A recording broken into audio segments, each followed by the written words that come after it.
7 aprel O'zbekistonliklarni qanday ob-havo kutayapti? Bu haqida batafsil 3:5 uz kanalidan bilib oling. Toshkent shahrida havo biroz bulutli bo'ladi. Kechasi yomg'ir yog'adi, momaqaldiroq bo'lishi mumkin. Kunduzi yog'ingarchilik kutilmaydi. Shamol sharqdan 5-10 metr/sekund tezlikda esadi. Harorat kechasi 15-17 daraja, kunduzi 26-28 daraja iliq bo'ladi. Qoraqalpog'iston Respublikasi va Xorazm viloyatida havo biroz bulutli bo'ladi. Yog'ingarchilik kutilmaydi. Shamol sharqdan 7-12 metr/sekund tezlikda esadi.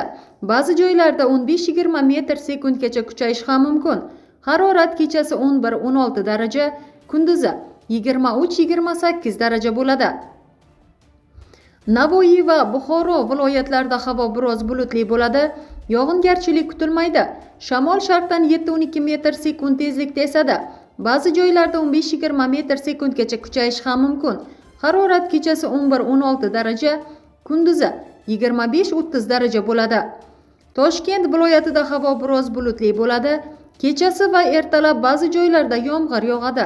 Momaqaldiroq bo'lishi mumkin. Shamol sharqdan 7-12 metr/sekund tezlikda esadi. Ba'zi joylarda 15-20 metr/sekundgacha kuchayishi ham mumkin.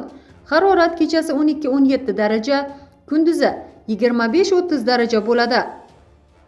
Sirdaryo, Jizzax va Samarqand viloyatlarida havo biroz bulutli bo'ladi. Yog'ingarchilik kutilmaydi. Shamol sharqdan 7-12 metr/sekund tezlikda esadi. Ba'zi joylarda 15-20 metr/sekundgacha kuchayishi mumkin. Harorat kechasi 12-17 daraja, kunduzi 25-30 daraja bo'ladi. Respublikaning tog'oldi va tog'li hududlarida havo biroz bulutli bo'ladi. Vaqti bilan yomg'ir yog'adi. Kechasi va ertalab ba'zi joylarda kuchli bo'lishi mumkin. Momaqaldiroq kuzatilishi ham mumkin. Toshkent, Namangan viloyatining tog'li hududlarida qor ko'chish xavfi e'lon qilingan. Shamol sharqdan 7-12 metr/sekund tezlikda esadi. Ba'zi joylarda 15-20 metr/sekundgacha kuchayishi mumkin. Harorat kechasi 4-9 daraja, kunduzi 15-20 daraja bo'ladi.